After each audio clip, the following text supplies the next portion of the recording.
Hey Aries, how y'all doing? Welcome. We're going to be doing your December general reading here. So in your meditation, I saw a very old house that had pieces of like new wood kind of being slapped on, so to speak, onto the old wood, and it looked pretty haphazard, and it kind of looked like a patchwork quilt equivalent of a house. And then on top of it was nighttime, it was like a clock with a rooster sitting on top of it, and I heard, I have all the time in the world. But it didn't feel that way. And then I saw like you as the Aries collective just knocking down the entire house. And then what was left from the rubble was this little miniature house, but it was perfect. It was absolutely perfect, right? And I saw you guys kind of scoop up this house and go, it may be small, but it's all mine. And it's exactly how I want it.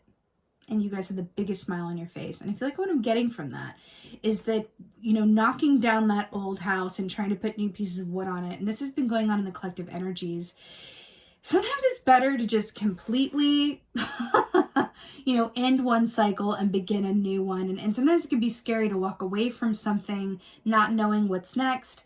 But if what you were in, whether this is your actual home, because I saw a house or work or relationship or whatever it is, if there are aspects of that no matter how much effort you put into it, it's only seems like it is improving something that is decaying from the inside, you may be being called to just kind of identify that and realize that it may be time to just start from scratch. Okay? All right. Let's see what your animal energy is, my Aries. Oh my God, and you have the vulture, and we're talking about decay and starting from scratch. This is Ten of Swords. This is perfect. Ten of Swords, which is the complete ending of one cycle so that a new one can begin. But a vulture is also about, using the resources you have at your disposal. One man's trash is another man's treasure. One woman's trash is another woman's treasure, right?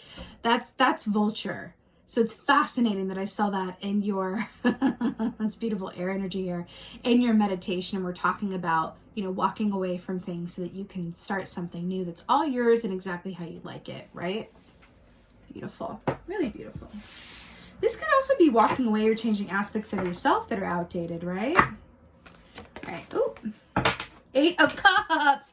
Oh my God, this is walking away from emotionally unfulfilling situations into calmer waters, right? It's like you may be in the belly of the fish. You may be feeling very emotional and just like, I know I want to move on. I know things are not exactly as I want them to be. I want to feel better. I want to feel XYZ, ABC. I want to, have improvement around this, whatever this is for you. 8 of Cups is being brave enough to walk away from something that is not working towards something that will. Okay. It's also about emotional alignment as well. So if you're feeling, because you can't really act, your intuition can't really work for you if your emotions are not balanced. So this could also be a call to kind of balance your emotions and find some equilibrium with them for yourself so that you have access to your intuition and your best steps moving forward. And then you have the wisdom teacher, which is the Hermit, which is about going inside of yourself for wisdom and answers, which is really funny because we were just kind of talking about that. So this is, time on your own, time within yourself, where you can really ask yourself those big questions, do an internal review, do an external review, and go, what's going on, right? Think about it. So in the Tarot, this comes before the Wheel of Fortune key, right? So it's like we ask ourselves the big questions and find those areas of improvement, and then our wheel can turn, right? So this is about taking the time and the inner quiet and stillness for you to do that.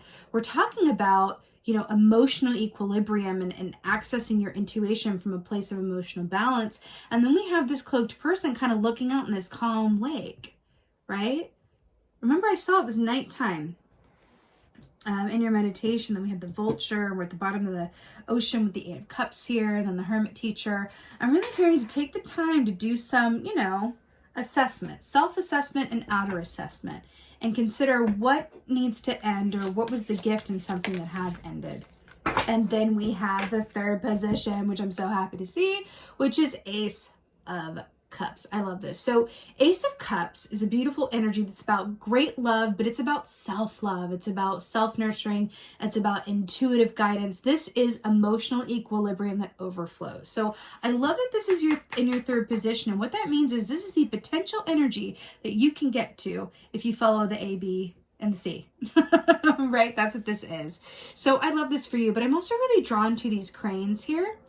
Cranes are very much also about balance and temperance and about good fortune and good luck. So I'm really hearing that what's on the other side of these changes or allowing certain things to end or making edits or being willing to walk away from something that is just not worth saving or not worth the effort is going to lead you into a place of just complete fulfillment and feeling refreshed and reborn and rejuvenated, okay? And that really is what it is, and it's really beautiful here. You know, I do feel like there's an energy. I do feel like there's good energy around you. It could be a partner or family or really close friend that is here to support you during this time as well. So I'm hearing, you know, also ask for help when it is you need it as well, because I do feel like there is help there available to you. Okay, I do feel that. Let's see. Ooh. Oh, wow. Wow. Okay. So the Ice Queen. So we have number 28 here. 8 plus 2 is 10, reduces down to 1. 10 is the Vulture with the 10 of Swords, right? The Ice Queen. Ideas preserved, non-action, entitlement. So this is really fascinating. Ideas preserved, non-action, entitlement. So that really speaks of, we're talking about making these edits, really taking the time to, you know, kind of do that review of like what is working, what isn't, what wants to be walked away from, what wants to start again, right? And then we have the Owl here, which is about seeing yourself and others really clearly, right? So it's really interesting how this is coming across with the inner movement and stillness, with assuming the position of the Hermit, about being able to walk away from emotionally unfulfilling situations towards utter fulfillment, which I have to say, you know, this feels, even though I do feel like you have good support around you, this feels like a solo activity, a lot of this. This is internal work. This is a review that comes from just like being very honest with yourself and looking at your circumstances with, you know, non-judgment. And maybe you come from non-judgment. So sometimes when we look at our situation, I'll put it this way, we can be very judgmental of where we are and where we're not. But there's not a lot of good change that can come out of like judging ourselves and or others, right? But what if we looked at our situation from a place of curiosity? And anything that wasn't optimal or ideal, we approached with questions.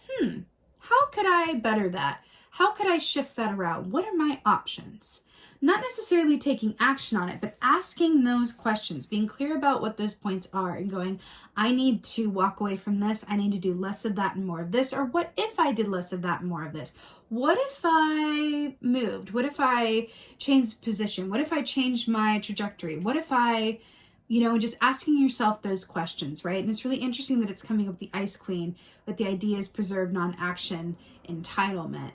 I do feel like this is really saying like reach that emotional equilibrium through stillness, assume the Hermit position, and understand that like a lot of these insights and a lot of where you want to go and how to get there is going to come from the winding down and really tapping in with, as owls represent so beautifully, your intuition. I'm also hearing to winter, like you know, if you're in the southern hemisphere, it'll be a bit different, but if you are, and you can find like the equivalent of that for yourself, right? But if you're in the northern hemisphere, especially like with the Ice Queen coming up here, I'm really feeling a call to like winter. Allow yourself to power down so that you can assume that Vulture position and kind of like ready yourself for a new chapter or you know, an addition or an edit to something that can be a little bit closer to exactly how you like it and what you deserve as well. Okay. All right, my beautiful Aries, this is your December general reading. I so hope this helped and resonated. If so, please let me know in the comments below. I really love reading through your comments. And with that being said, just thank you. Thank you so much for being here. And as always, and most of all, thank you for being you. And be well. Until next time.